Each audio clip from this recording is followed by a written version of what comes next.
pada Ustaz, kami silakan.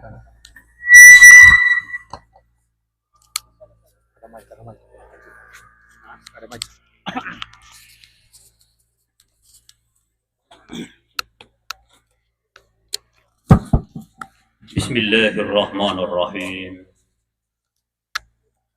Yang saya hormati calon Bupati Pulau Taliabu, insya Allah 27 November Bupati Pulau Taliabu, insya Allah.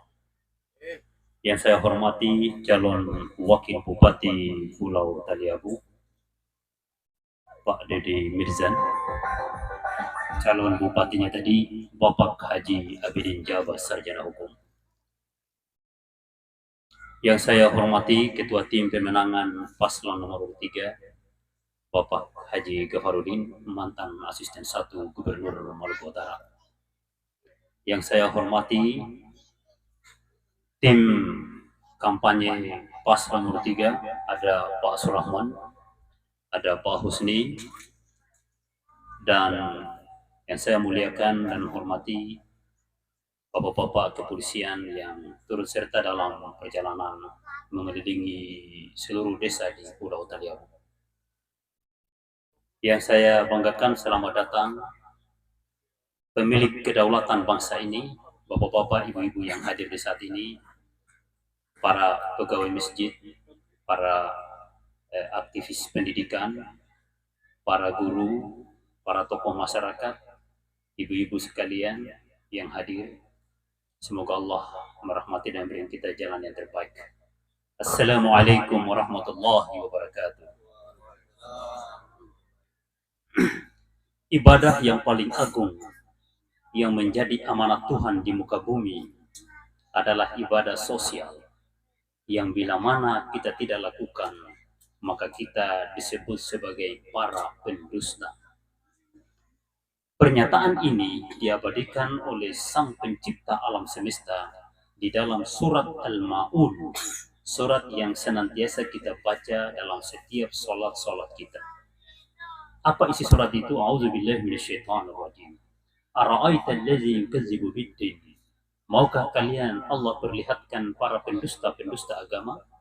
Pertama adalah fadzalika allazi yad'ul yatim, yaitu mereka yang melupakan anak yatim, wala yahuddu ala ta'amil miskin, dan mereka yang tidak peduli terhadap rasa laparnya orang-orang miskin. Dua hal ini menyangkut kehidupan bermasyarakat, kesejahteraan sosial, kemakmuran hidup berbangsa dan bernegara. Pada malam ini, paslon nomor urut 3, Haji Abidin Jabar, Sarjana Hukum, akan memaparkan bagaimana kita menciptakan kehidupan sosial yang sejahtera, yang tentram, yang damai. Kalau kehidupan kita itu tidak sejahtera, tidak makmur, maka itu berpotensi untuk menciptakan kerawanan sosial, tidak aman, tidak damai. Di mana-mana munculnya kejahatan itu akibat karena lapar, akibat karena kemiskinan. Kalau kita semua sudah makmur, insya Allah tentram dan damai. Olehnya itu, kepada Bapak Ibu sekalian yang masih ada di tempat yang jauh, silakan merapat, jangan takut, jangan ragu, jangan ada rasa terancam, karena kita sebagai bangsa yang merdeka, berdaulat, adil dan makmur, dan itu dijamin oleh undang-undang. Olehnya itu, di tempat ini, mari kita sama-sama berdoa, semoga pertemuan kita ini penuh berkah, mendapatkan petunjuk, mendapatkan rahmat Allah Subhanahu wa taala, agar semua yang direncanakan ini bisa tercapai dan bisa diberikan dikabulkan oleh Allah Subhanahu wa taala. Olehnya itu, mari kita memulai dengan membaca surat Al-Fatihah, karena surat Al-Fatihah adalah ummul kitab, kesimpulan dari seluruh kitab-kitab suci ada dalam surat Al-Fatihah itu. Dan dalam surat Al-Fatihah itu ada doa yang merupakan induk segala doa, yaitu ihdinas siratal mustaqim, tunjukkan kami jalan yang lurus. Jalan dimaksud itu adalah jalannya manusia-manusia pilihan ilahi, siratal ladzina an'amta alaihim, jalannya manusia-manusia pilihan, jalannya manusia-manusia teladan, jalannya para pemimpin-pemimpin, pemimpin-pemimpin yang saleh, pemimpin-pemimpin yang bertakwa, min ibadillahil muttaqin minal anbiya'i wal mursalin. Itu yang kita orang harus pilih, orang-orang yang konsisten dalam jalan kenabian. Siapa yang keluar dari jalan kenabian, maka dia tidak akan tertolong di hadapan Allah Subhanahu wa taala. Karena di hari kiamat nanti setiap orang, setiap individu akan dipanggil oleh Allah bersama para pemimpinnya. Yauma unadi kullu unasin bi imamihim. Setiap individu, setiap person diundang, dipanggil dan dihadiri di hadapan Allah bersama para pemimpin-pemimpinnya. Olehnya itu, memilih pemimpin yang baik bukan hal yang biasa, bukan main-main, bukan sekedar politik, tapi itu adalah prinsip ajaran agama-agama samawi yang dibawa oleh para nabi. Olehnya itu, mari kita membaca surat Al-Fatihah. Semoga pemimpin kita adalah pemimpin yang terbaik dan semua yang kita cita-citakan dikabulkan oleh Allah Subhanahu wa taala. Membaca ayat kita baca surat Al-Fatihah. Al-Fatihah dimulai. A'udzubillahi minasyaitonir rajim. Bismillahirrahmanirrahim. Alhamdulillahi rabbil alamin. Arrahmanir rahim. Maliki yaumiddin. Iyyaka na'budu wa iyyaka nasta'in. Ihdinas siratal mustaqim. Siratal ladzina an'amta 'alaihim ghairil maghdubi 'alaihim waladdallin. ربنا اغفر لنا ولوالدينا والمؤمنين يوم يقوم الحساب. ربنا اغفر لنا ولجميع المسلمين والمسلمات والمؤمنين والمؤمنات الأحياء منهم والأموات. اللهم ya Allah, berikanlah kami petunjuk jalan yang baik. Berikanlah kami ilmu pengetahuan, berikanlah kami kekuatan agar semua yang kami rencanakan ini bisa tercapai dan mendapatkan ridha dari sisi-Mu. Allahumma ya Allah, berikan kami kekuatan, berikan kami kesempatan, berikan kami jiwa yang istiqamah, jiwa yang konsisten, yang tidak berubah-ubah, agar pada tanggal 27 November nanti kami semua bersepakat seluruh warga Hulbota untuk memilih paslon nomor urut 3, Haji Abidin Jabar, Sarjana Hukum dan Deddy Mirzan sebagai Bupati dan Wakil Bupati Pulau Taliabu. Allahumma ya Allah, yang Maha Agung dan Maha Perkasa, hilangkanlah rintangan dan halangan dan jauhkanlah kami dari segala macam ancaman. Dan bila mana ada sekelompok orang yang selalu memperkaya atau menghormati orang-orang yang zalim, mengagung-agungkan orang-orang yang selalu menyengsarakan masyarakat Pulau Taliabu, Allahumma ya Allah, kelompok itu harus dihentikan, karena warga Taliabu adalah hamba-Mu yang saleh, yang setara dengan hamba-hamba-Mu di tempat yang lain. Allahumma ya Allah, Allahumma taqabbal minna, wahai Tuhan, terimalah doa kami. Innaka antas sami'ul alim, karena Engkau wahai Tuhan dalam Maha mendengar rintihan hamba-Nya. Innaka antat tawwabur rahim, dan Engkau Maha penerima tobat, yang pengampun dan penyayang. Bapak Ibu sekalian, sekian doa yang singkat ini. Semoga kita semua bisa dengan tekun, dengan seksama menyimak apa yang akan disampaikan oleh calon bupati kita dan para tim kampanyenya. Sekian, assalamualaikum warahmatullahi wabarakatuh.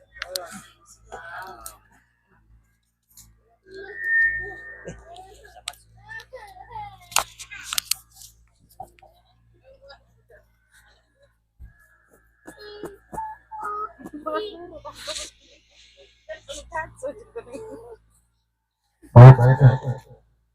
Setelah tadi dibacakan doa berkah oleh semoga kita semua mendapat hikmah. Baik, sebelum kita lanjut,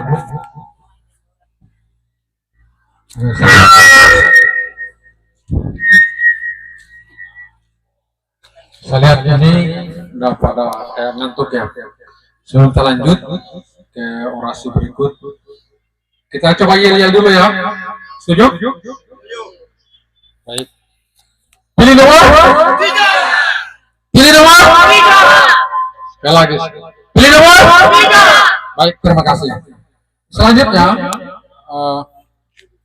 orasi berikutnya kami persilakan Abang Husni untuk menyampaikan orasi politiknya. Waktu dan tempat kami persilakan.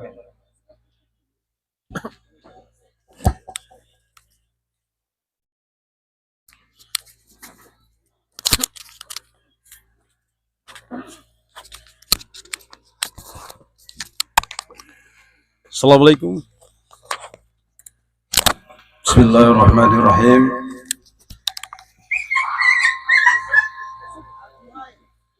Assalamualaikum warahmatullahi wabarakatuh. Yang terhormat calon bupati kita pribadi Amin Jaba SH, calon wakil bupati kita Deddy Mizar,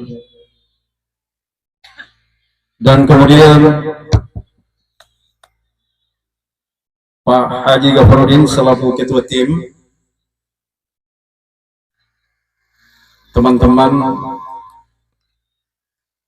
tim kampanye,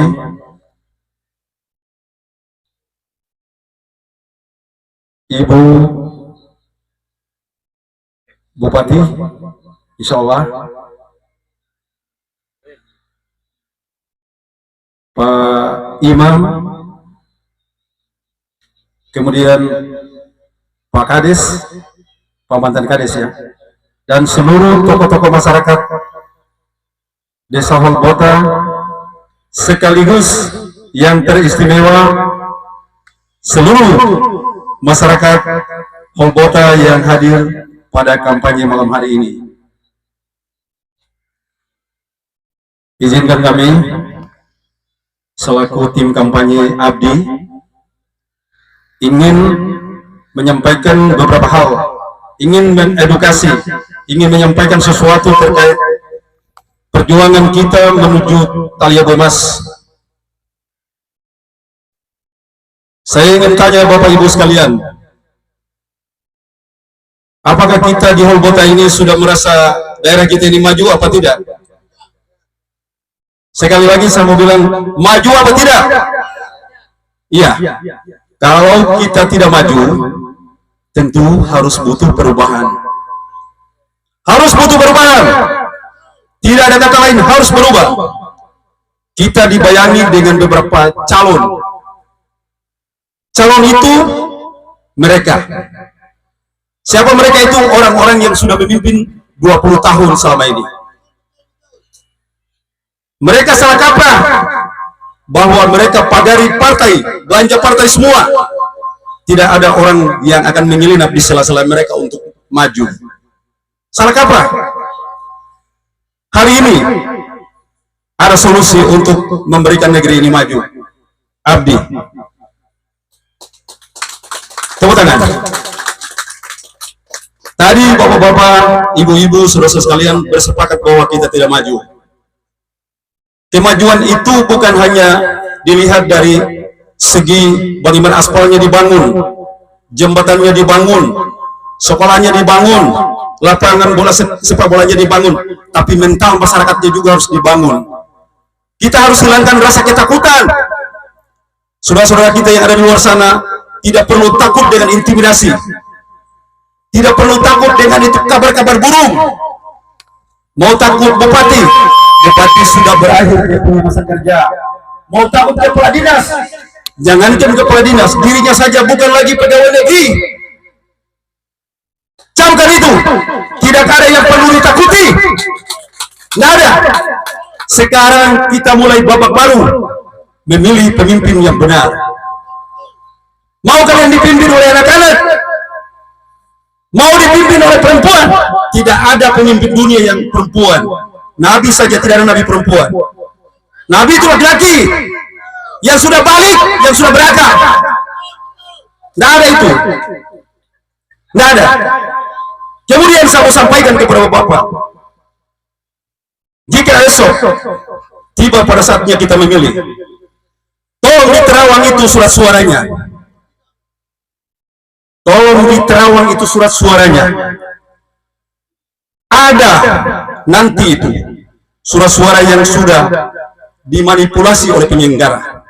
Misalnya nama siapa dikode di tanda tangan paling kiri atau di paling kanan, supaya diketahui bapak-bapak bahwa ini orang ini memilih ini.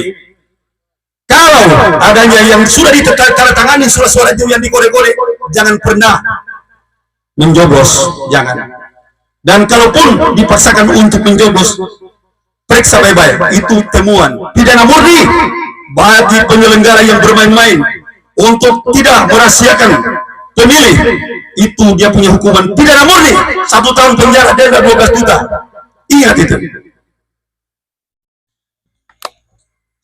Kedua, yang sangat melekat di desa ini dan kemudian juga ada di desa lain, terkait dengan pemerintah desa,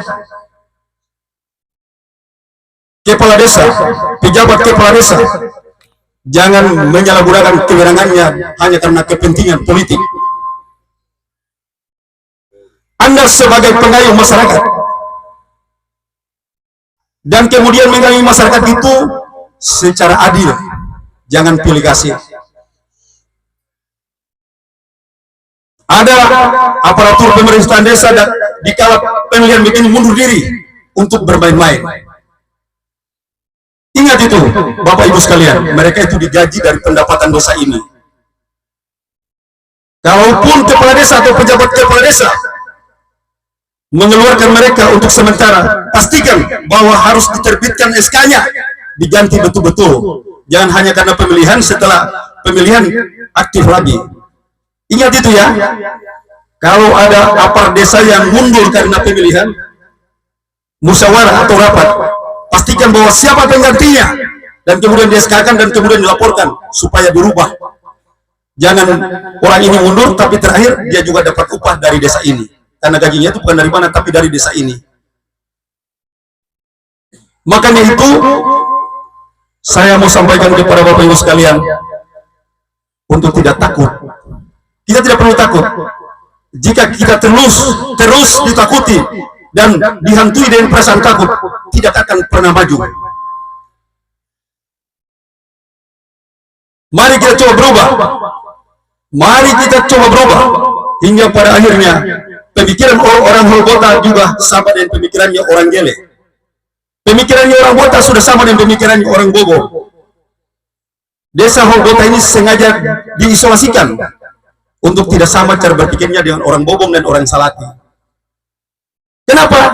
Supaya tiap momen begini mudah diperoleh, mudah dibawa kemana saja, walaupun pada akhirnya dibawa ke tempat yang tidak benar.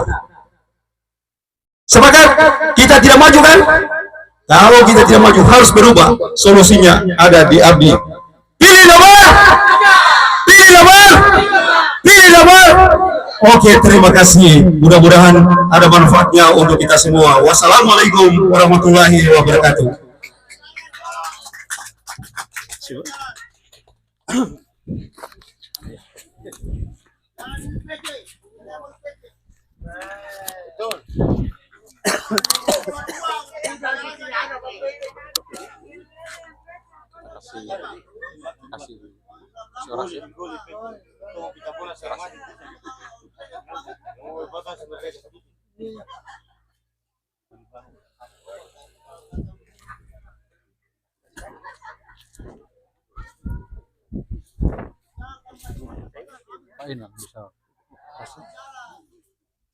Bisa.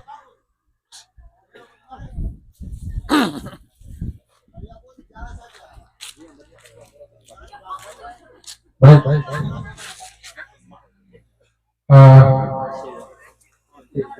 Itulah tadi orasi politik yang disampaikan oleh Abang Husni. Pada intinya, kami menawarkan kepada Bapak Ibu untuk perubahan di 2024 ini. Sepakat ya? Baik, pada malam hari ini, khususnya di Holbota, ini ada keistimewaan tersendiri, karena kami penambahan energi. Beliau mantan anggota DPR,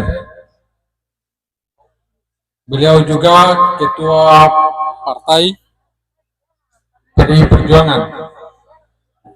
Kami minta kesediaan yang hormat untuk Bang Muhammad Zainal Ashar selaku ketua PDIP untuk menyampaikan orasi politiknya. Terima kasih.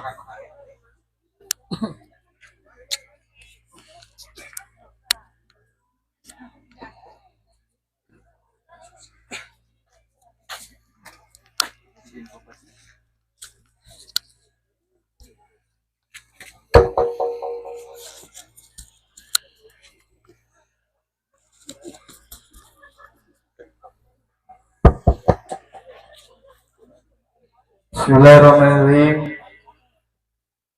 Assalamualaikum warahmatullahi wabarakatuh.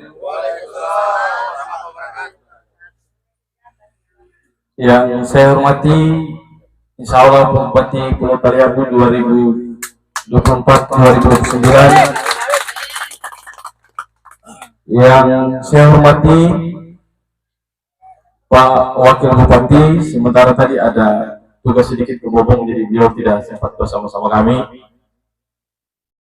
Yang saya banggakan, seluruh saudara saya, keluarga saya, om saya, petua-petua yang ada di Desa Hulguta, yang hari ini sudah terang menikmati listrik.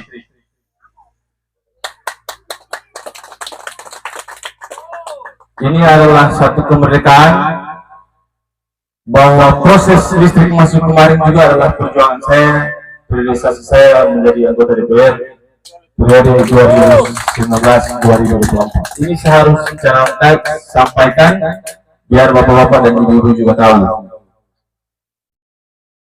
Saya hadir di sini atas nama pribadi saya, Muhammad Jainal Ashar, ingin menceritakan bagaimana saya harus hadir di panggung ini. Yang pertama yang saya mau sampaikan bahwa saya hadir pertama kampanye baru di Hulguta. Setelah melihat berbagai perkembangan bahwa memang masyarakat Kabupaten Pulau Taliabu sudah benar-benar ingin perubahan.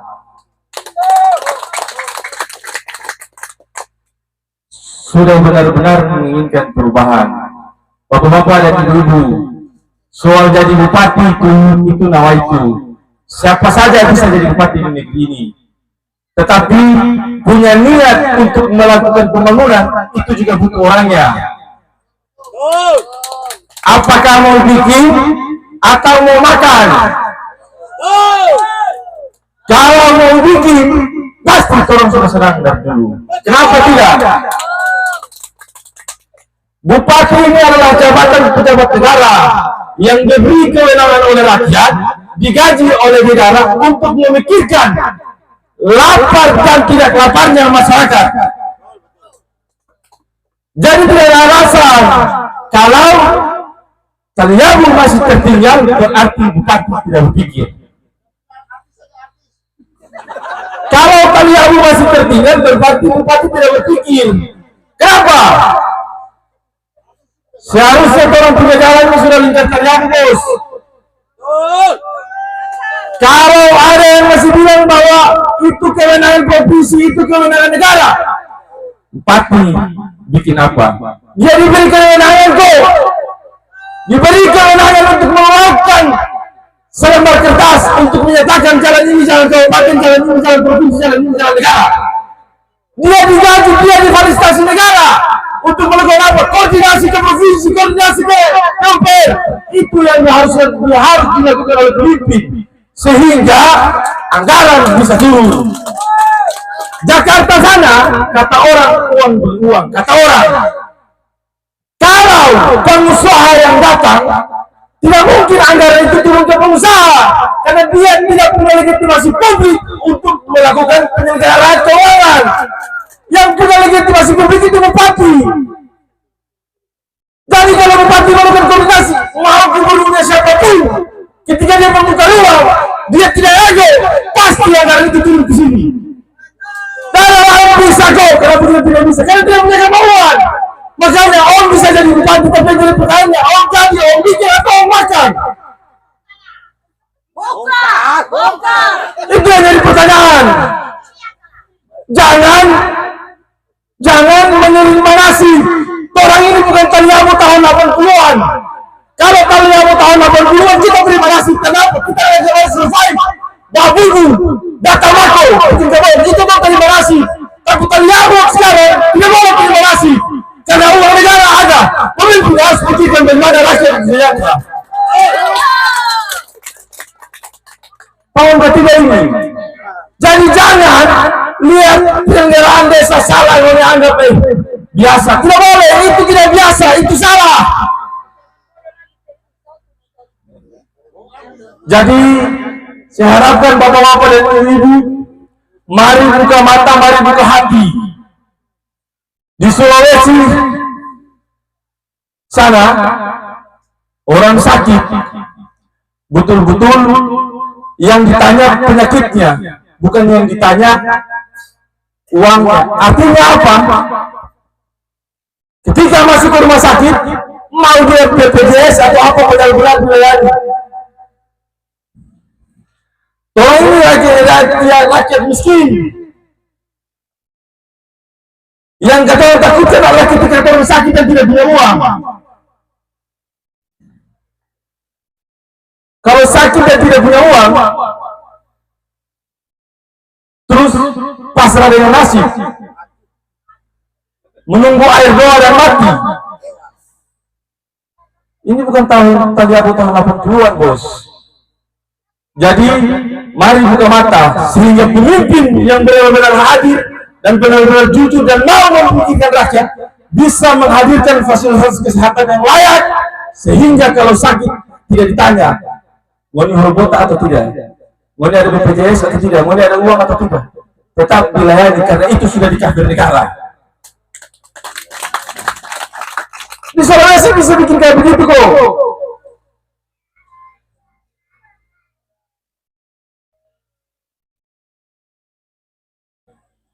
Ini juga bukan orang kaya, lahir juga dari anak petani.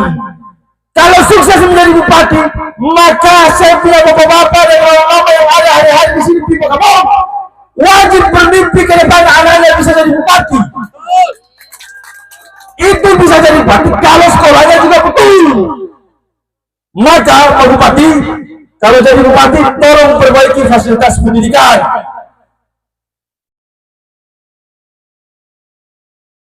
Berikan fasilitas yang baik buat anak negeri di Kabupaten Pulau Taliabu ini. Jangan hanya bangunan sekolah yang banyak, tapi muridnya sedikit. Sekolah rata-rata di Kabupaten Pulau Taliabu mengejar bangunan, tapi tidak memikirkan jumlah siswa. Kita punya bangunan yang banyak bagus, tapi yang jadi pertanyaan di sebelah itu hampir 10 lokal, tapi yang terisi mungkin cuma 3 lokal. Ini hampir semua di desa-desa terjadi di Kabupaten. Jadi kalau Kabupaten terjadi, tolong diperbaiki. Kita persiapkan regenerasi SDM Kabupaten Pulau Taliabu yang benar-benar mampu survive. Sehingga ketika bicara Bupati Kabupaten Pulau Taliabu ke depan, orang bercerita visi misi, bukan bercerita fitnah, bukan bercerita uang banyak. Orang yang ada di Kabupaten Pulau Taliabu khususnya saya membuat karena lampu sudah menyala, coba pulang nonton debat kandidat DKI Jakarta. Enak kan dinonton? Karena yang berkompetisi adalah orang-orang pintar. Siapa yang tidak kenal Pramono? Siapa yang tidak kenal Ridwan Kamil? Ini orang-orang yang cerdas. Ketika orang-orang yang cerdas berkompetisi, maka yang dibicarakan adalah bagaimana kemajuan satu era, bukan fitnah kiri kanan. Jadi Pak Haji kalau jadi bupati harus siapkan ini, siapkan dari generasi emas sebagaimana tagline-nya Pak Bupati.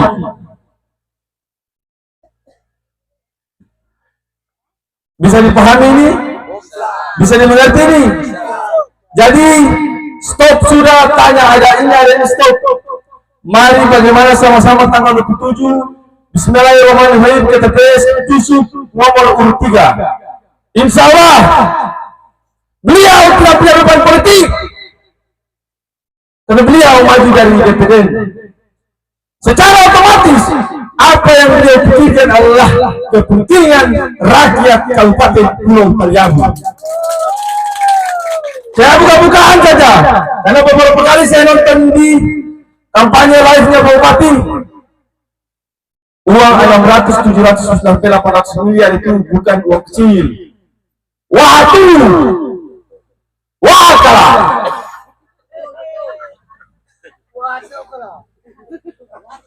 itu banyak. Kalau ada yang bilang bahwa iya ada belanja pegawai, iya, karena pegawai harus digaji.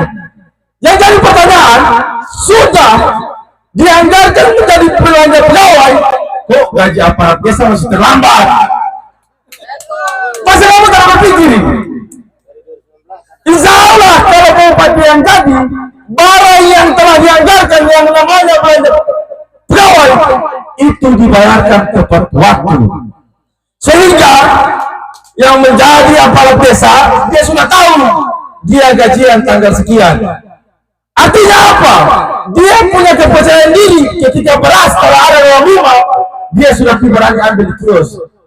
Mama ambil beras sekarang 250, barang tanggal 5 ini benar supaya untuk menggaji desa ini. Itu hal kecil, dan itu yang akan dilakukan oleh bupati ke depan nantinya. Begitu juga yang kerja sebagai perangkat masjid, kalian digaji, dan itu sudah dianggarkan dalam APBD. Itu akan dibayarkan juga tepat waktu, sehingga ada kepercayaan diri ketika coklat yang diambil mungkin belum kering, tapi sudah tahu saya tetap gajian tanggal 5, ada 1 juta buat saya. Artinya ketika itu ada, bisa pergi diambil di kios di sebelah, ambil beras 1 karung.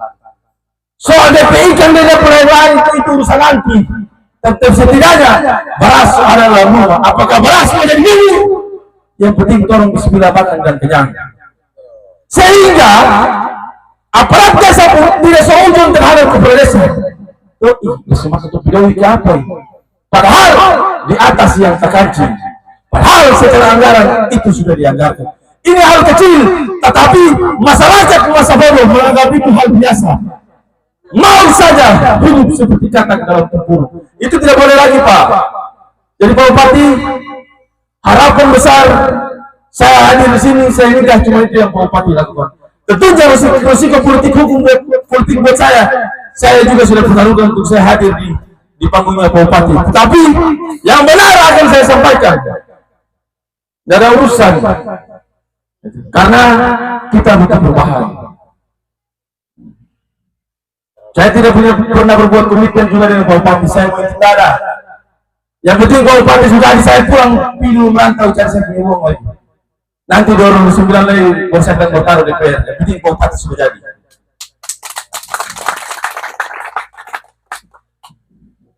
Bisa dipahami ini? Jadi siapapun yang bisipi Anda, yakinkan dalam diri Anda bahwa Pak Didin Jabar hari ini adalah bupati yang direstui langit itu dari Allah Subhanahu wa Ta'ala. Jalannya menuju sampai ke sana, tahapan-tahapan itu beliau lewati, diganjal kiri kanan, tetapi Tuhan selalu hadir pada waktunya, sehingga pada hari ini dapat nomor 3. Saya juga meminta atas nama pribadi saya, Muhammad Zainal Ashar, meminta dukungan terhadap keluarga saya yang ada di desa Hurboka untuk mendukung pasangan calon gubernur nomor urut 1 Sultan Tidore bersama Hasrul. Kenapa? Orang Kalyabu maupun Buton punya kedekatan sejarah dengan Kesultanan Ternate maupun Tidore. Mengingat cerita dari petua-petua leluhur Kalyabu bahwa kapita-kapita Kalyabu juga dipanggil bersama Sultan Tidore maupun Sultan Ternate untuk sama-sama bagaimana mengusir penjajah dari penjajahan yang terjadi sebelum Indonesia merdeka. Jadi kita adalah satu kesatuan adat orang Kalyabu maupun orang Buton. Jadi saya harapkan untuk orang sama-sama mendukung di pemilihan gubernur nanti nomor urut 1 Sultan Tidore bersama Hasrul. Bisa keterangan ini? Bisa keterangan ini?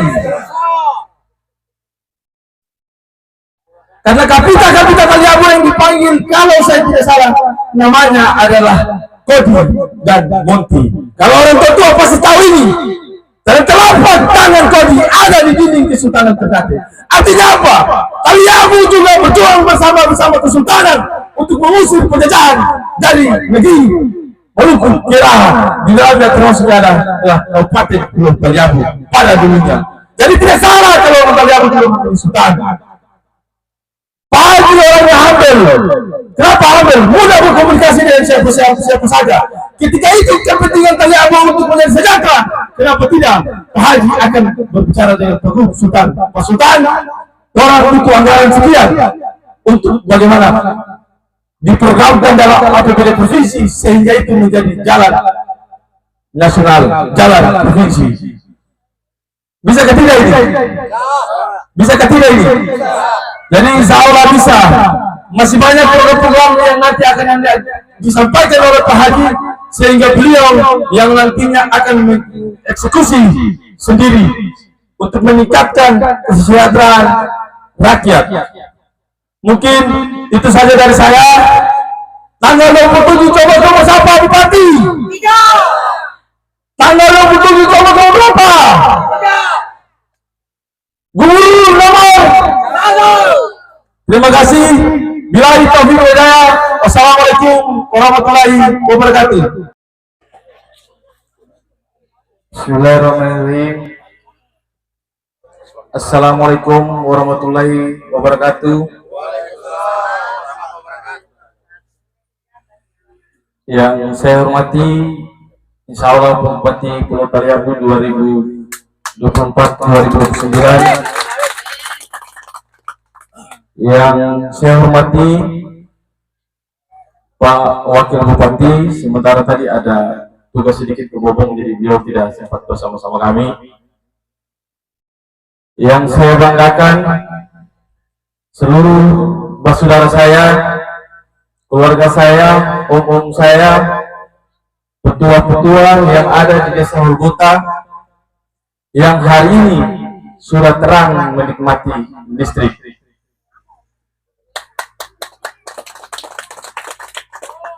Ini adalah satu kemerdekaan, bahwa proses listrik masuk kemarin juga adalah perjuangan saya, priorisasi saya menjadi anggota DPR periode 2019-2024. Ini saya harus secara lengkap sampaikan biar bapak-bapak dan ibu-ibu juga tahu. Saya hadir di sini atas nama pribadi saya, Muhammad Jainal Ashar,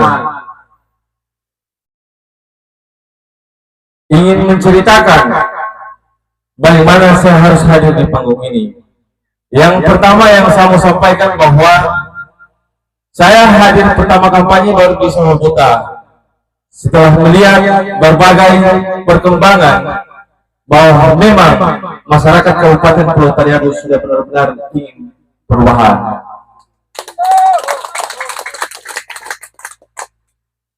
Sudah benar-benar menginginkan perubahan. Bapak-bapak dan ibu-ibu, soal jadi bupati itu nawaitu. Siapa saja bisa jadi bupati di negeri ini. Tetapi punya niat untuk melakukan pembangunan itu juga butuh orangnya. Apakah mau bikin atau mau makan? Kalau mau bikin, pasti orang sudah senang dari dulu. Kenapa tidak? Bupati ini adalah jabatan pejabat negara yang diberi kewenangan oleh rakyat, digaji oleh negara untuk memikirkan lapar dan tidak laparnya masyarakat. Jadi tidak ada alasan kalau Taliabu masih tertinggal berarti bupati tidak berpikir. Kalau Taliabu masih tertinggal berarti bupati tidak berpikir. Kenapa? Seharusnya orang punya jalan sudah lingkar Taliabu, bos. Kalau ada yang masih bilang bahwa itu kewenangan provinsi, itu kewenangan negara, bupati bikin apa? Dia diberi kewenangan kok, diberi kewenangan untuk mengeluarkan selembar kertas untuk menyatakan jalan ini jalan kabupaten, jalan ini jalan provinsi, jalan ini jalan negara. Dia digaji, dia difasilitasi negara untuk melakukan apa? Koordinasi ke provinsi, koordinasi ke kabupaten. Itu yang harus dilakukan oleh pemimpin sehingga anggaran bisa turun. Jakarta sana, kata orang, uang beruang. Kata orang, kalau pengusaha yang datang Tidak mungkin anggaran itu turun ke pengusaha karena dia tidak punya legitimasi publik untuk melakukan penyelenggaraan keuangan. Yang punya legitimasi publik itu bupati. Jadi kalau bupati melakukan koordinasi, mau gubernurnya siapapun, ketika dia membuka ruang, dia tidak ego, pasti anggaran itu turun ke sini. Dan orang bisa kok, kenapa dia tidak bisa? Karena dia punya kemauan. Makanya orang bisa jadi bupati, tapi jadi pertanyaan, orang jadi, orang bikin atau orang makan? Itu yang jadi pertanyaan. Jangan menerima nasib. Orang ini bukan Taliabu tahun 80-an. Kalau Taliabu tahun 80-an kita terima nasib. Kenapa? Kita harus survive. Babugu, data mako, itu mau terima nasib. Tapi Taliabu sekarang tidak mau terima nasib. Karena uang negara ada. Pemimpin harus pikirkan bagaimana rakyat sejahtera. Tahun ketiga ini. Jadi jangan lihat penyelenggaraan desa salah yang dianggap biasa. Tidak boleh, itu tidak biasa, itu salah. Jadi saya harapkan bapak-bapak dan ibu, mari buka mata, mari buka hati. Di Sulawesi sana orang sakit betul-betul yang ditanya penyakitnya, bukan yang ditanya uangnya. Artinya apa? Ketika masuk ke rumah sakit, mau dia BPJS atau apa benar-benar dilayani. Kalau ini rakyat miskin. Yang kata takutnya adalah ketika ke rumah sakit dan tidak punya uang. Kalau sakit dan tidak punya uang, terus pasrah dengan nasib, menunggu air doa dan mati. Ini bukan tahun 80-an, bos. Jadi mari buka mata sehingga pemimpin yang benar-benar hadir dan benar-benar jujur dan mau memikirkan rakyat bisa menghadirkan fasilitas kesehatan yang layak, sehingga kalau sakit tidak ditanya mau robota atau tidak, mau ada BPJS atau tidak, mau ada uang atau tidak, tetap dilayani karena itu sudah dikasih negara. Di Sulawesi bisa bikin kayak begitu kok.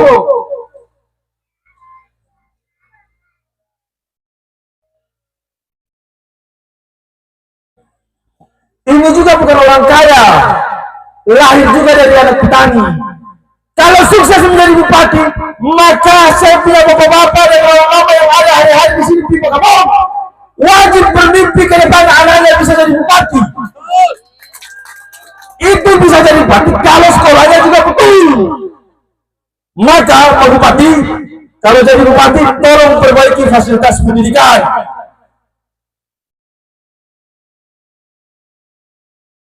Berikan fasilitas yang baik buat anak negeri di Kabupaten Pulau Taliabu ini. Jangan hanya bangunan sekolah yang banyak, tapi muridnya sedikit. Sekolah rata-rata di Kabupaten Pulau Taliabu mengejar bangunan, tapi tidak memikirkan jumlah siswa. Kita punya bangunan yang banyak bagus, tapi yang jadi pertanyaan, di sebelah itu hampir 10 lokal, tapi yang terisi mungkin cuma 3 lokal. Ini hampir semua di desa-desa terjadi di Pak Bupati. Jadi kalau Pak Bupati jadi, tolong diperbaiki. Kita persiapkan regenerasi SDM Kabupaten Pulau Taliabu yang benar-benar mampu survive.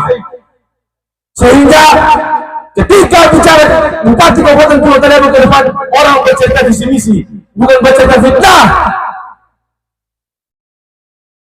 bukan bercerita uang banyak. Orang yang ada di Kabupaten Pulau Taliabu khususnya saya membuat negara lampu sudah menyala, coba pulang nonton debat kandidat DKI Jakarta. Enak kan dinonton? Karena yang berkompetisi adalah orang-orang pintar. Siapa yang tidak kenal Pramono, siapa yang tidak kenal Ridwan Kamil? Ini orang-orang yang cerdas. Ketika orang-orang cerdas berkompetisi, maka yang dibicarakan adalah bagaimana kemajuan suatu era, bukan fitnah kiri kanan. Jadi Pak Haji kalau jadi bupati harus siapkan ini, siapkan dari generasi emas, sebagaimana tagline-nya Pak Bupati.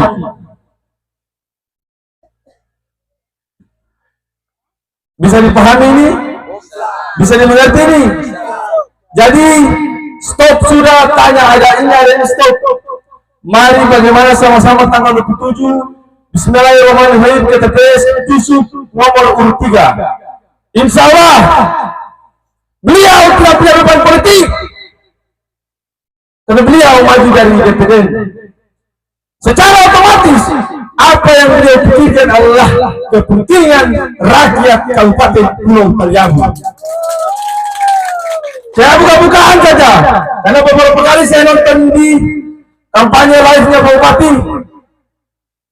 Uang 600, 700, sampai 800 miliar itu bukan uang kecil.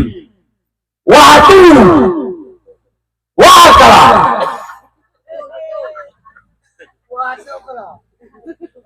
Uang itu banyak. Kalau ada yang bilang bahwa iya ada belanja pegawai, iya, karena pegawai harus digaji. Yang jadi pertanyaan, sudah dianggarkan menjadi belanja pegawai, kok gaji aparat desa masih terlambat? Masih lama tak berpikir. Insya Allah kalau Bupati yang jadi, barang yang telah dianggarkan yang namanya belanja pegawai itu dibayarkan tepat waktu, sehingga yang menjadi aparat desa dia sudah tahu dia gajian tanggal sekian. Artinya apa? Dia punya kepercayaan diri ketika beras kalau ada dalam rumah, dia sudah berani ambil di kios.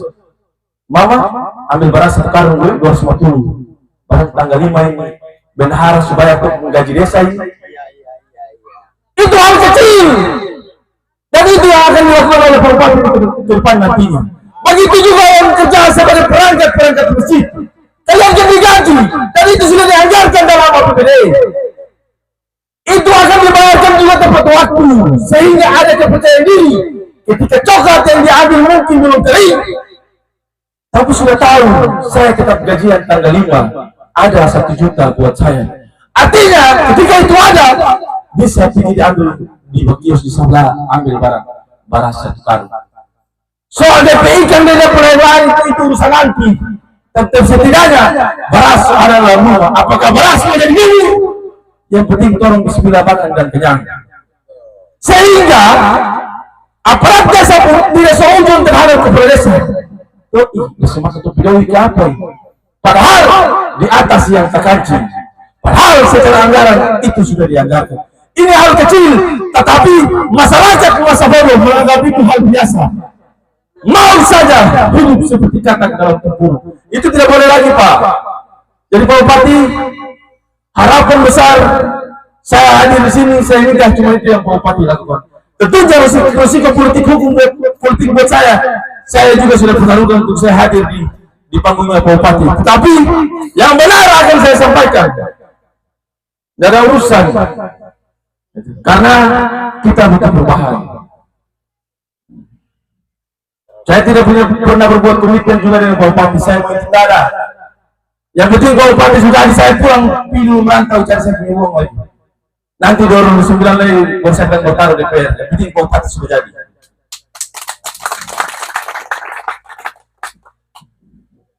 Bisa dipahami ini? Jadi siapapun yang bisiki Anda, yakinkan dalam diri Anda bahwa Pak Didin Jabar hari ini adalah bupati yang direstui langit itu dari Allah Subhanahu wa taala. Jalannya menuju sampai ke sana. Tahapan-tahapan itu beliau lewati, diganjal kiri kanan, tetapi Tuhan selalu hadir pada waktunya. Terima kasih. Billahi taufiq wal hidayah. Wassalamualaikum warahmatullahi wabarakatuh. Persilakan kepada Ketua Tim Abdi, pribadi Pak Haji Jabarudin, waktu dan tempat disilakan.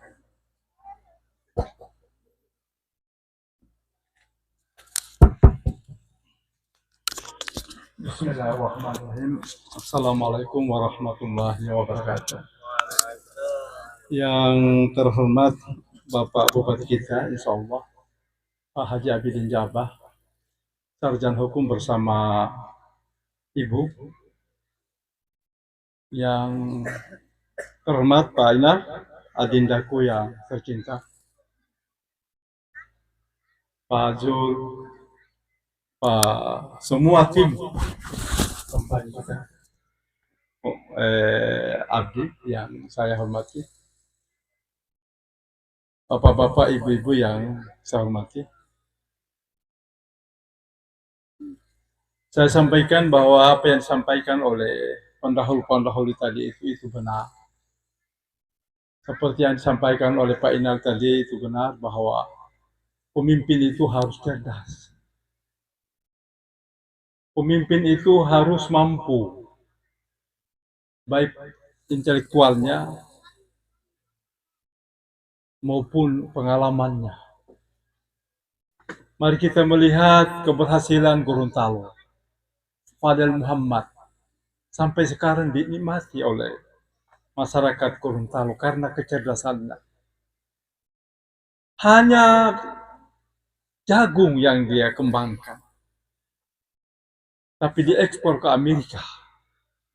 Sehingga sekarang semua masyarakat Gorontalo makmur dengan jagungnya. Kalau kita melihat Insinyur Alalah, Gubernur Sulawesi Tenggara,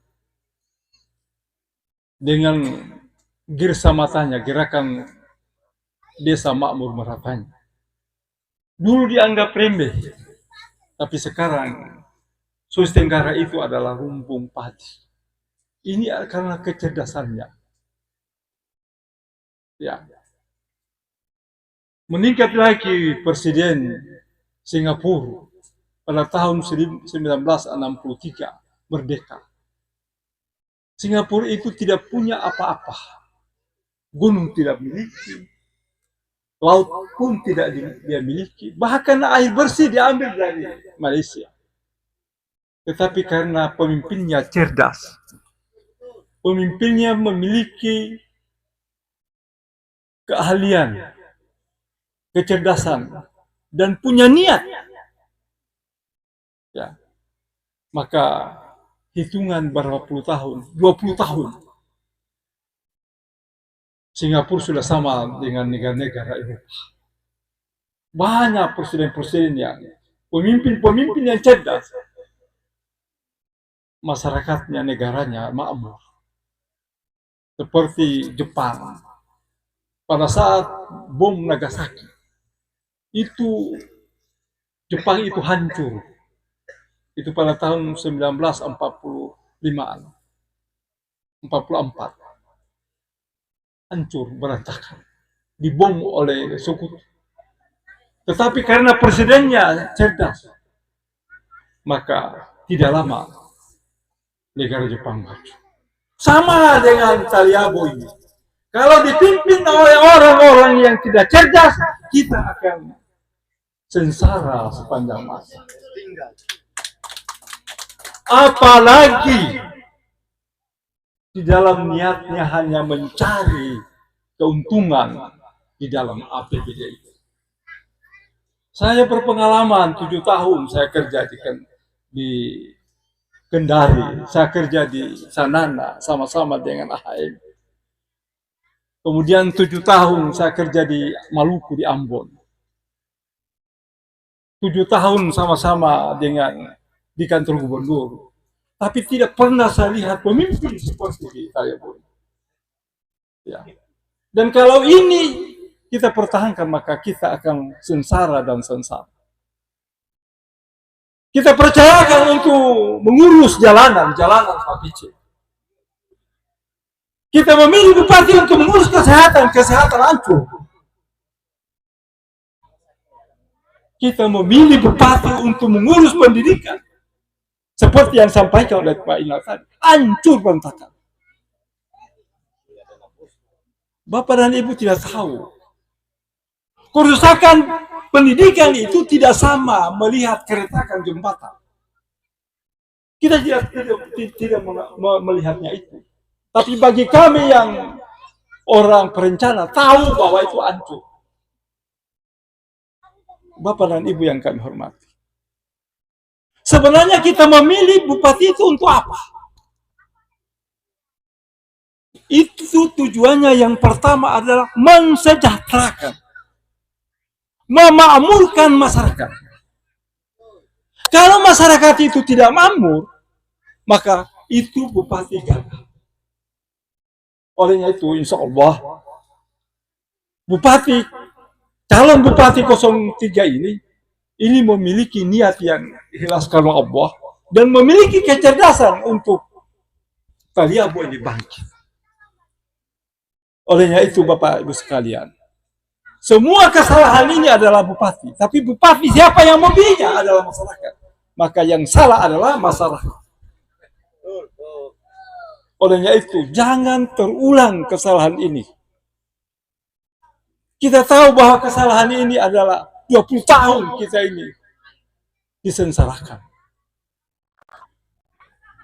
Tetapi kesalahan mereka itu karena masyarakat. Masyarakat pilih. Setiap pemilihan pilih lagi. Pilih lagi. Kakaknya ganti adiknya dan seterusnya. Sedangkan bapaknya tidak mampu, apalagi anaknya.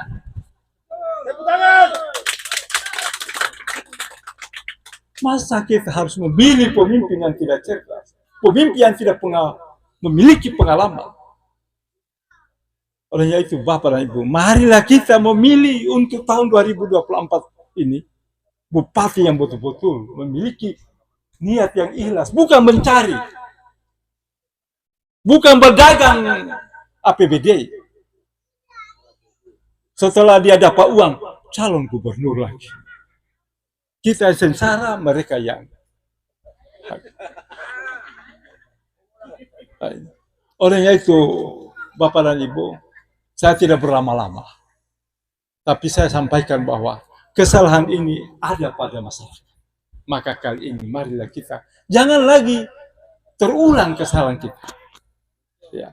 Olehnya itu, nanti apa yang disampaikan nanti, visi dan misinya, itu nanti Pak Bupati yang sampaikan. Terima kasih. Wabillahi taufiq walhidayah. Assalamualaikum warahmatullahi wabarakatuh.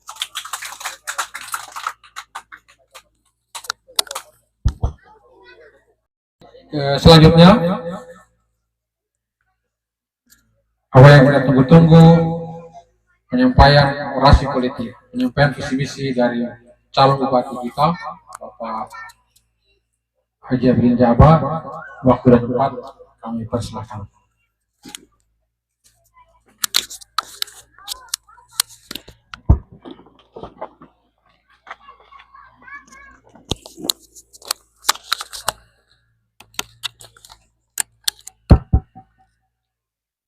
Bismillahirrahmanirrahim. Yang saya hormati Pak Haji Jabarudin selaku Ketua Tim. Yang saya hormati saudaraku Zainal Ansar, Pak Husni, Pak Ustadz, Pak Suraman, dan Pak Kasmudin, dan seluruh rekan-rekan rombongan yang kami hormati. Teman-teman dari pihak keamanan, Pak mantan Kades, Bapak Ibu hadirin yang berbahagia. Assalamualaikum warahmatullahi wabarakatuh. Alhamdulillah wa syukurillah, hasbiyallahu wa ni'mal wakil, ni'mal maula wa ni'mal nasir, la haula wa la quwata illa billah. Pertama-tama saya mengajak kepada kita semua untuk memanjatkan puji syukur yang setinggi-tingginya kepada Allah Subhanahu wa Ta'ala. Allah kuasa untuk mengangkat seseorang untuk menjadi pemimpin. Allah pun kuasa untuk mencabut kekuasaan dari tangannya. Dia menghidupkan, mematikan, memberikan rezeki tanpa terbatas. Berkat limpahan taufik dan hidayahnya pada malam yang berbahagia ini, di Desa Hobota kita bertemu dalam kampanye terbatas yang dilakukan oleh calon bupati nomor urut 3 Abidin Jabar dan Dedi Mirja yang disingkat Abdi. Bapak Ibu hadirin yang berbahagia, sebelum saya menyampaikan visi misi atau apa yang kami akan lakukan jika kami terpilih menjadi Bupati Taliabu, izinkan saya memperkenalkan diri.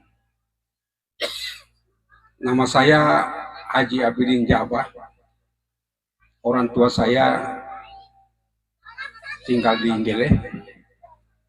Kami masih kecil sebelum Desa Nggele ada. Kami tinggal di Pulau Mangkoroli. Ada pulau di depan Pulau Nggele itu, kami tinggal di situ. Kami pasang bubur di situ. Setelah Nggele ada, kami naik ke kampung. Dan pada saat kami sekolah, tinggal di Kedung.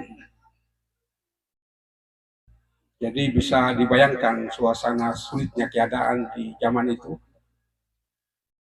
Kampung 5 kilo dari Kedung. Jadi pagi-pagi, subuh-subuh kita jalan menuju kampung. Dan setelah siang hari di terik matahari, kurang lebih jam 1 siang, kami balik dari apapun, dan pulang dari sekolah balik ke kebun, jalan kaki. Dan sepatu kami buka dan kami jalan tanpa sepatu karena kami khawatir jangan sampai sepatu kami cepat rusak. Begitu sulit kehidupan kami. Juga sambil berkebun, kami juga mengembala kambing. Yang ternyata perjalanan panjang itu mengantar kami pada hari ini menjadi calon bupati. Kami pernah menjual toge, menjual rombengan, yang pada akhirnya kami diantar menjadi anggota DPRD, menjadi pengurus KPU, menjadi anggota KPU. Saya 2 periode menjadi anggota DPRD Kota Bau-Bau dan 1 periode di periode pertama di DPRD Pulau Taliabu. Hari ini jadi pengusaha perumahan, menjadi pengembang, bangun PTN. Satu kompleks besar, kemudian kita bangun rumah, dan kemudian rumah itu kita jual.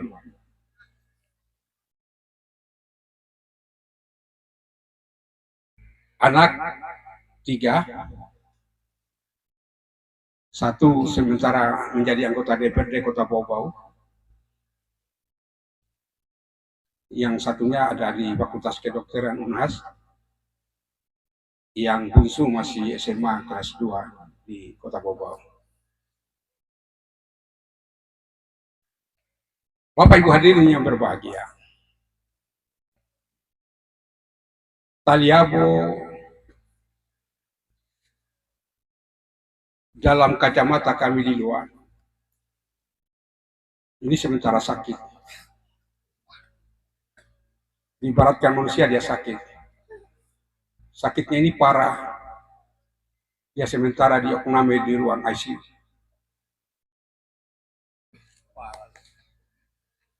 Dia punya penyakit ada 3. Karena ini Taliabu dalam 20 tahun, dalam kepemimpinan rejim sebelumnya, itu diantar ke pintu gerbang ketertinggalan.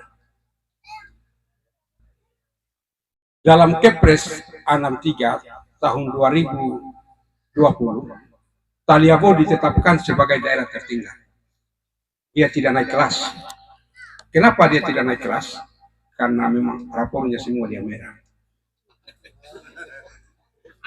Jadi kalau kita memperbaiki kita punya daerah ini, kita punya negeri ini, maka ini terpulang pada pilkada kali ini. Kalau kita masih mau bertahan dengan keadaan sekarang, maka pasti daerah kita akan tertinggal jauh ke belakang.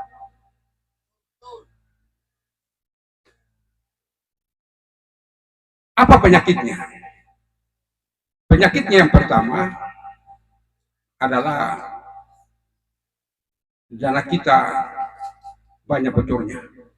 Dia bukan bocor halus, dia bocor besar. Kemudian yang kedua, anggaran kita banyak boros. Bandingkan aja.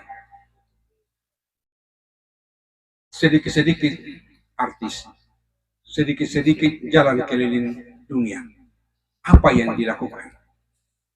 Untuk apa? Untuk kepentingan rakyat atau kepentingan represi? Kemudian penyakit yang ketiga adalah uangnya dicuri, dikorupsi. Jadi bupati yang kita akan pilih ini adalah bupati yang diberi kewenangan oleh undang-undang. Salah satunya adalah akan mengatur anggaran pembelanjaan daerah untuk Pulau Taliabu kurang lebih 800 miliar setiap tahun. Mungkin tahun depan bisa 900 miliar, mungkin tahun depannya lagi mungkin 1 triliun. Ini yang akan dikelola. Kalau ini disuruh mengelola orang-orang yang tidak bertanggung jawab, pasti jawabannya akan kita hancur. Ini yang terjadi. Kita sebagai pihak biasa, sebagai pengusaha, kita mengelola anggaran yang hanya 1 miliar. Itu pun juga kita pinjam di bank. Kemudian uang itu kita kembangkan. Ada proses pengembalian bunga dan pokok. Masih bisa kita sejahterakan kita punya keluarga. Masih kita bisa sejahterakan kita punya karyawan. Masih bisa kita beli mobil. Masih anak-anak kita masih kita ke sekolah. Ini uang 800 miliar tidak dikembalikan. Tidak. Dan tahun depan akan dikasih lagi. Dan ini cuma-cuma diberikan. Tetapi kemudian jalan lingkar Taliabu tidak diurus. Bandara sudah 20 tahun tidak pernah tuntas. Kesehatan kita tadi sudah bicarakan Wadi Amrado. Rumah sakit kita tidak ada obatnya. Pendidik kita, rumah-rumah, sekolah-sekolah banyak yang mangkrak. Jembatan kita main rakit-rakitan. Banyak saudara-saudara kita yang di desa-desa lain yang masih belum punya lampu, masih main engkol-engkol. Lantas duit itu diapakan? Kok bila sedikit banyak itu uang?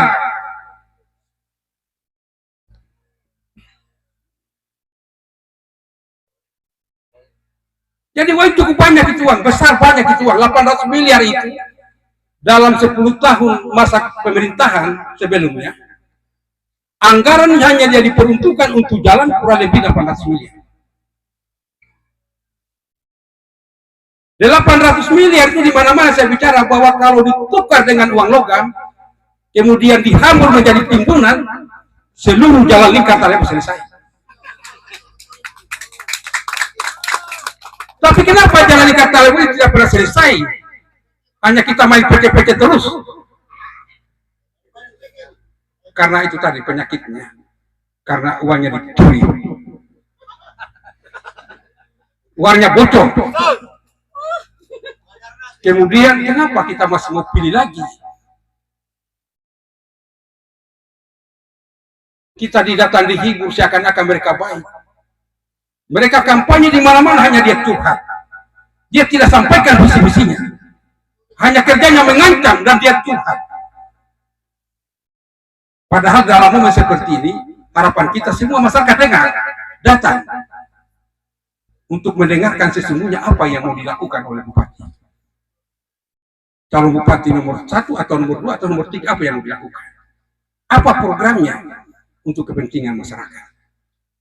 Maka jika kami terpilih menjadi bupati Pulau Taliabu, yang pertama yang kami akan lakukan adalah membuat jalan lingkar Pulau Taliabu, jalan dan jembatan lingkar Pulau Taliabu.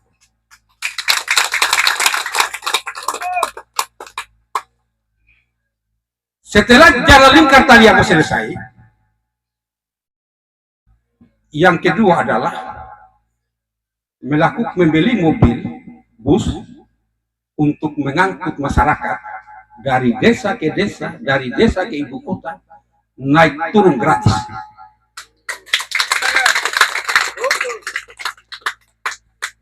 Karena itu mobilnya pemerintah, bahan bakarnya pemerintah, sopirnya digaji oleh pemerintah. Ini daerah Jembrana 20 tahun yang lalu dia sudah lakukan. Kalau mereka tidak akan mungkin melakukan ini, karena semua membuat kegiatan itu, dia berpikir ada untungnya atau tidak, berapa untuk dia. Tidak akan mungkin mereka akan melakukan itu. Yang ketiga, melakukan program meningkatkan kesejahteraan masyarakat, yaitu mengalokasikan anggaran 1 miliar satu desa untuk ekonomi produktif, untuk khusus untuk usaha. Ini bukan untuk jalan setapak, bukan. Ini hanya khusus untuk usaha. Kalau bupati lain tidak akan mungkin dia melakukan itu, karena kalau dilakukan itu dia berhitung-hitung tidak ada untungnya untuk dia. Tetapi yang ada sebelumnya itu malah justru dipotong-potong.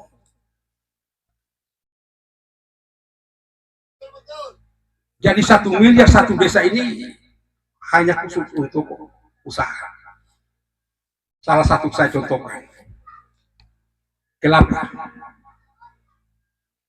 Kelapa itu kalau pemerintah cerdas, masyarakat didampingi, tidak ada satupun yang dibuang.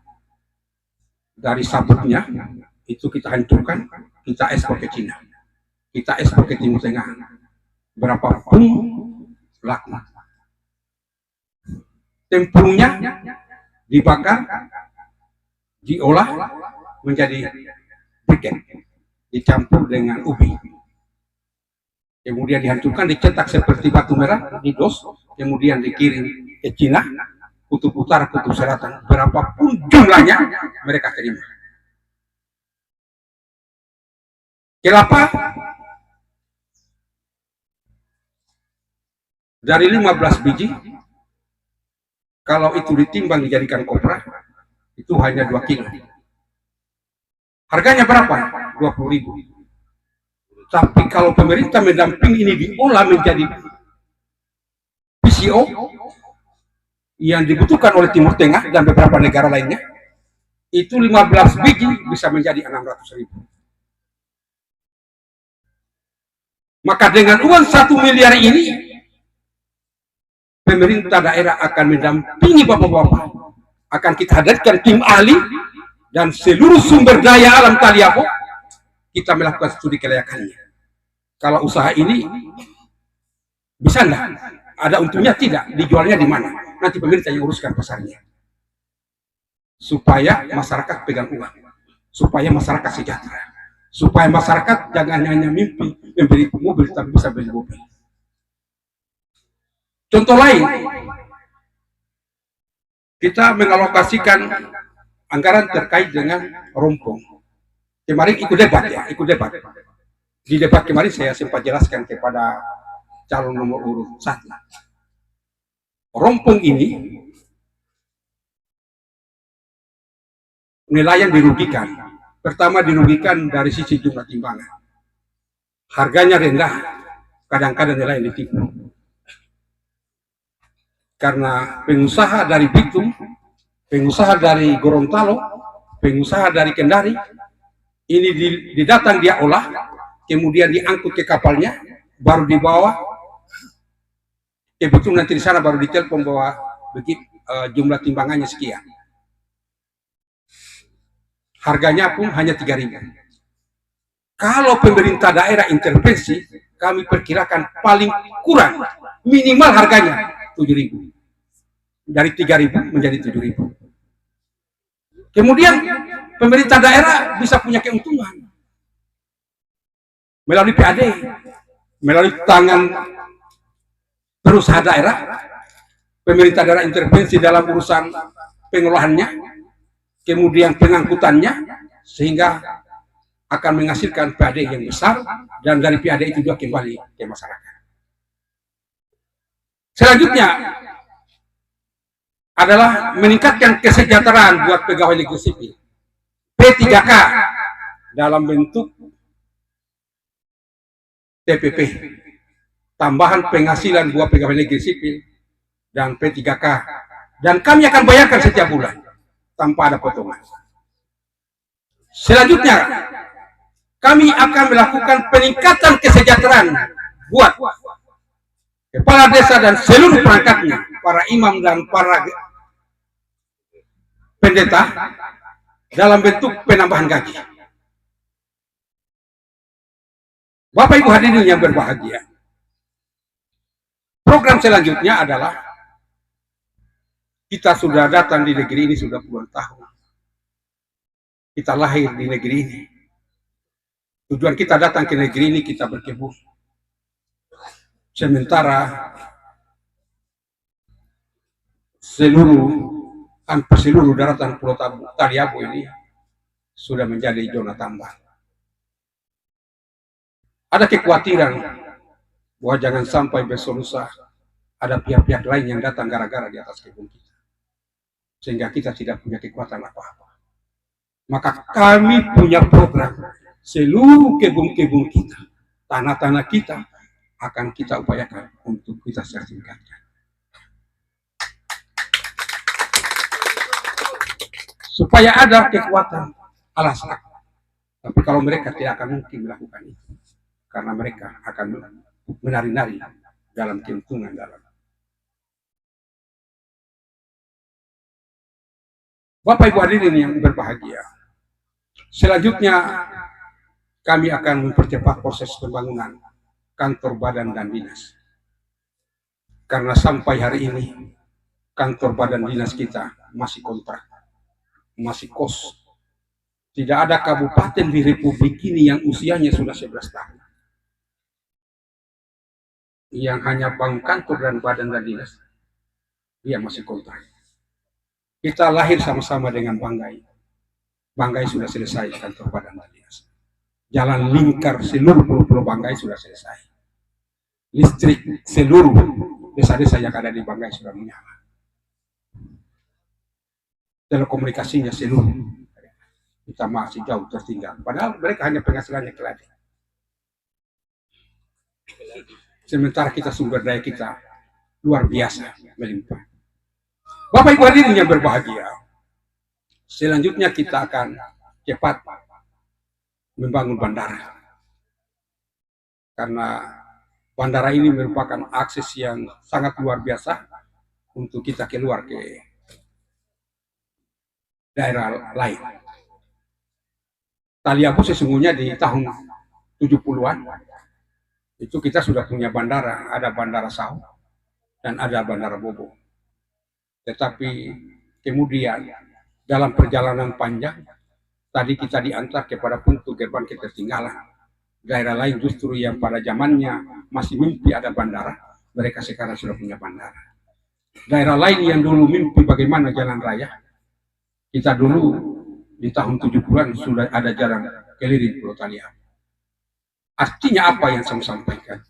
Bahwa pesan yang saya sampaikan bahwa kita tidak start dari nol, tinggal kita benahi. Tapi kenapa justru kita mau benahi? Oh justru jauh kita tertinggal. Sementara daerah lain baru mau merintis, tapi justru maju dari kita. Karena jawabannya, karena duitnya dicuri. Kalau tidak dicuri, maka saya menghimbau kepada kita semua. Untuk kali ini kita ganti rasa dulu. Kita coba dulu yang lain. Karena rasa yang ada ini kita hanya sakit kepala, kita hanya sakit pinggang, kita hanya sakit perut, kita stres. Mudah-mudahan dengan kepemimpinan baru daerah kita bisa diantar kepada pintu kemajuan, sehingga kami sangat yakin seyakin-yakinnya bahwa di periode keempat dalam kepemimpinan kami Taliabu akan mandiri finansial. Artinya apa? Bahwa penghasilan PAD kita melebihi daripada dana alokasi umum yang kita akan terima di setiap tahun. Kalau PAD kita sudah besar, baru kita agak sombong-sombong sedikit, kita bisa menyumbang perguruan tinggi untuk bangun kampus. Ini kita masih kita dikasih uang, masih diberikan Jakarta, kita sudah sombong pergi bangun perguruan tinggi, padahal daerah kita masih membutuhkan.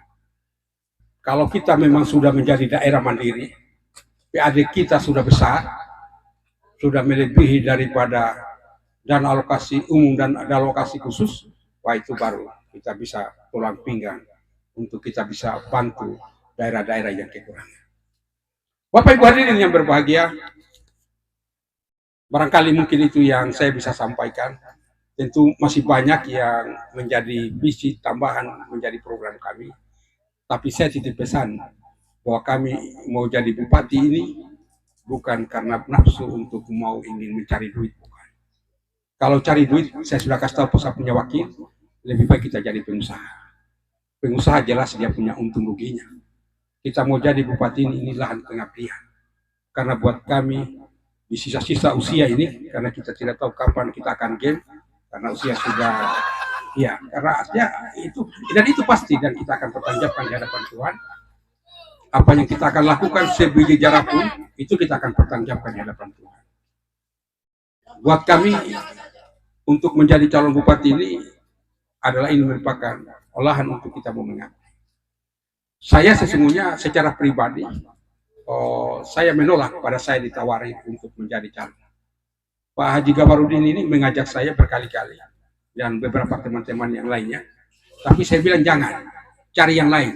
Nanti saya ada di belakang, saya akan membantu. Tetapi Pak Haji Gabarudin dia sampaikan bahwa kalau Pak Haji Abidin tidak maju, maka dipastikan tidak ada calon lain. Dan ternyata prediksi Pak Haji Gabarudin betul, bahwa kalau saya tidak muncul, maka mungkin sudah tidak ada calon lain. Pasti hanya saudara satu keluarga itu yang akan bertarung.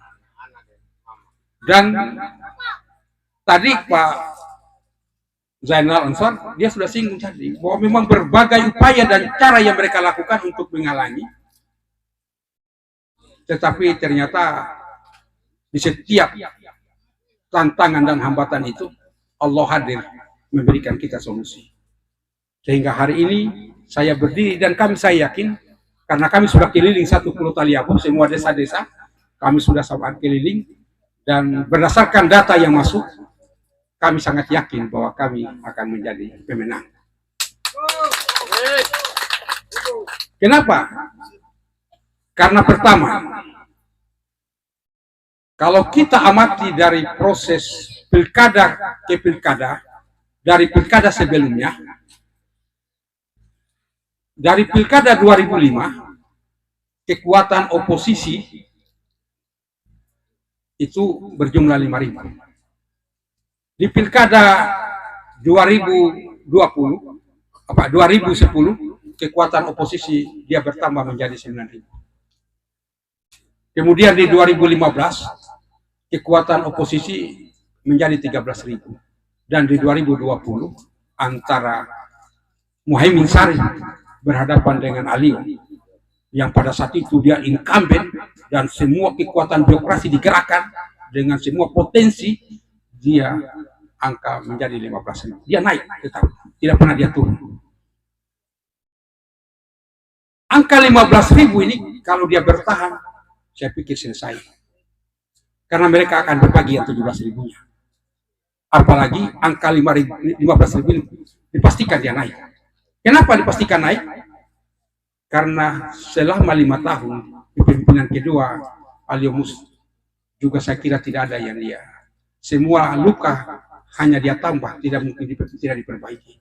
Contohnya jalan antara Beringin dengan Salati yang sama PT-nya itu, yang hancur itu kan sudah dianggarkan 6 miliar lebih, tapi juga tidak dikerjakan. Uangnya diambil, tapi proyeknya tidak dikerjakan. Jalan dari Salati menuju Ledek, itu juga 16 miliar. Juga tidak dikerjakan. Begitu pula banyak proyek-proyek lain. Kalau kita tuntut terlalu banyak, dan mungkin kita tidak pulang di tempat ini. Banyak proyek-proyek yang mangkar yang tidak selesai.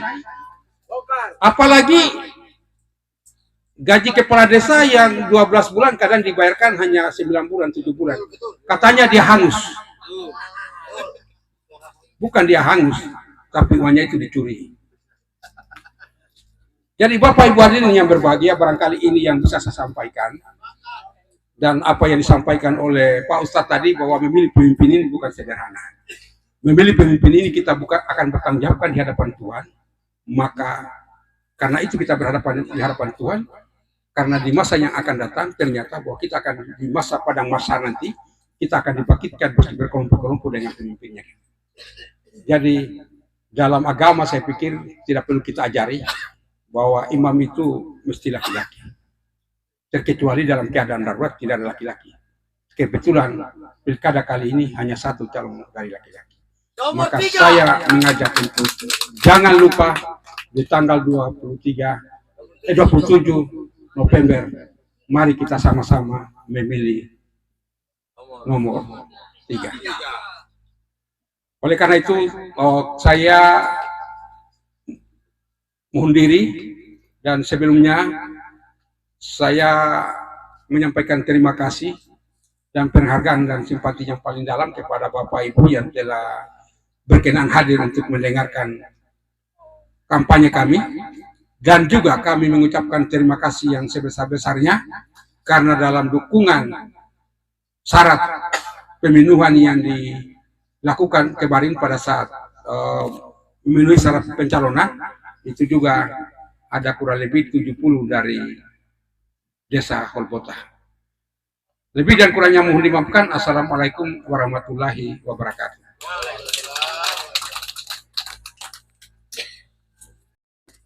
Baik, sebelum acara kita tutup, kami berikan kesempatan kepada Bapak Ibu, karena di setiap kegiatan kami kampanye keliling Taliabu 71 desa ini, di akhir acara selalu kami isi dengan dialog. Kami berikan satu pertanyaan buat satu penanya buat Bapak Ibu yang bertanya tentang program, bertanya tentang apa saja. Kami persilakan pada masyarakat Holbota, kami persilakan kalau ada yang mau bertanya. Ada? Ada tidak? Tidak ada ya?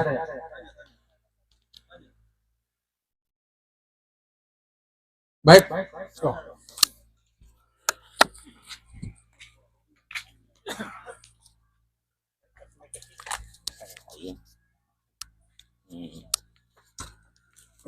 Baik, terima kasih. Assalamualaikum warahmatullahi wabarakatuh.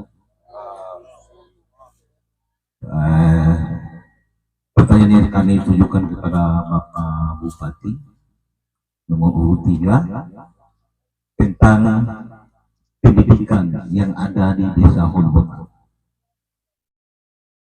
Yang hari ini kita punya anak cucu yang di Holbota, SMP-nya di Dusun, Pak. Dengan setiap pagi lumayan mobil itu 5.000, jadi PP-nya 10.000. Pembahasan awal itu belajar jarak jauh. Setelah itu dirubah lagi oleh guru-guru yang ada di sana, jadi antar jemput. Yang ketiga, jadi begitu dibayar. PP-nya 10.000, Pak. Jadi di sini kami harap apabila Bapak Bupati nomor 3 dilantik terpilih, tolong bangun gedung SMP di Desa Holbota. Itu harapan kami masyarakat Holbota. Kalau kami tidak punya duit, Pak, kalau punya duit tidak terima bansos, tidak terima PKH. Jadi kita punya anak 2, berarti 20.000 sekali. Itu saja yang perlu kami tanyakan, yang menjadi pertanyaan kami. Wabillahi taufiq wal hidayah. Wassalamualaikum warahmatullahi wabarakatuh. Iya, terima kasih Pak. Tepuk tangan dulu kepada Ya, yang pertama terkait dengan SMP. Saya pikir ini di tahun awal kita akan pikirkan dan itu kita tuntaskan, kita selesaikan. Kemudian terkait dengan tadi saya bicara dalam umum saja tadi. Kemudian terkait dengan desa ini apa namanya swearing itu harus, karena saya lihat ini kalau tidak ditangani cepat lama kelamaan akan masjid pun akan menjadi sasaran. Maka ini harus dikelirkan. Kemudian tadi saya dari Kawalo, saya lewat jembatan dan itu bayar. Ini juga kalau saya terpilih ini pasti kita lihat kenapa jembatan ini siapa yang buat, anggarannya dari mana, kenapa mesti harus masyarakat yang menjadi beban. Apakah itu jembatan swasta? Tapi kalau jembatan swasta kenapa dibolehkan? Siapa yang suruh? Ini harus kita diskusikan karena itu membebani. Mungkin bagi yang berduit, bagi kami tidak ada masalah mungkin, tetapi bagi masyarakat. Tadi kami lewat itu dengan berapa mobil, kami bayar PP 400.000 ya. 420 kami bayar. Saya lihat ini bagaimana kalau masyarakat, saya tanya ternyata motor 15.000, kalau PP 30, Masya Allah. Begitu beratnya beban masyarakat yang mesti uang itu bisa beli ikan 1-2 hari harus membayar lewat jembatan.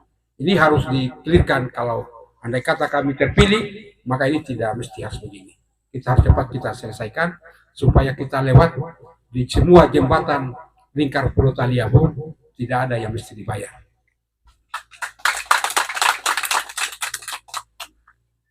Mungkin barangkali itu, mungkin ada tambahan lain supaya lebih coba kalau ada pertanyaan lain silakan, atau ada usulan lain supaya juga kita bisa menangkap semua aspirasi dari masyarakat, karena kalau kita sudah terpilih pasti semua itu sudah ada dalam catatan.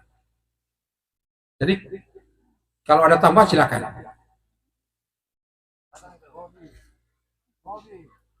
Juga mungkin yang saya lupakan terkait dengan jalan usaha tani. Jalan usaha tani ini saya pikir ini menjadi perhatian yang serius. Jadi kalau kami terpilih di luar jalan lingkar Taliabu juga akan kita coba seluruh jalan-jalan usaha tani ini kita harus buat supaya kita ke kebun tidak merepotkan, tidak menyulitkan. Kita sudah bisa naik mobil atau naik motor, maka jalan yang kita akan buat minimal standarnya 6 meter. Supaya kita bisa ketemu mobil atau ada mobil parkir tidak menjadi hambatan. Jadi jalan-jalan usaha tani kita akan memperbanyak, mengalokasikan anggaran untuk jalan usaha tani. Karena kalau jalan dan jembatan lingkar Pulau Taliabu ini, saya pikir tinggal kita komunikasi ke Jakarta. Banyak funding, banyak anggarannya bisa kita gunakan di sana. Barangkali itu yang kami bisa sampaikan. Kalau tidak ada yang bertanya lagi, kami kembalikan ke MC.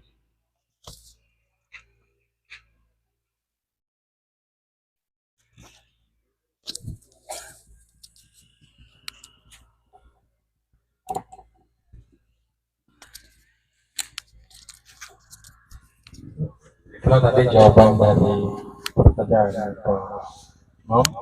Insya Allah apa yang beliau sampaikan ini insya Allah direalisasikan Pak. Saya tambahan buat Bapak bahwa apa yang beliau sampaikan dari awal tadi menyangkut dengan jalan. Beliau sudah sampaikan tadi bahwa beliau ketika terpilih, insya Allah di tahun pertama Holbota itu sudah bisa dilalui dengan bis karena jalan sudah agak bagus. Jadi insya Allah di tahun pertama itu yang akan lalui pertama Holbota barangkali. Bisnya gratis Pak ya. Jadi Bapak Ibu naik turun dari Bubung ke sini, dari sini ke Bubung itu gratis. Insya Allah di tahun pertama bisa terrealisasi kalau beliau dilantik. Kenapa saya katakan demikian Pak? Karena jalan dari Holbota sampai di Bubung, alhamdulillah sudah agak bagus, bisa dilalui dengan bis. Tinggal ada titik tertentu yang harus diselesaikan dengan jarak yang dekat. Saja barangkali Bapak Ibu, Sebelum kami tutup, kami mohon dengan hormat, Bapak Ibu silakan berdiri.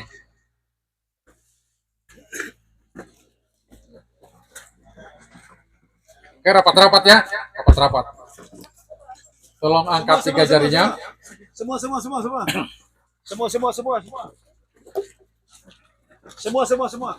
Tolong angkat 3 jarinya. Kalau saya sampaikan siapa kita, maka jawabannya Abdi. Kalau saya katakan pilih nomor, ya. Siapa kita? Abdi. Siapa kita? Abdi. Siapa kita? Abdi. Pilih nomor 3. Pilih nomor 3. Pilih nomor 3. Terima kasih.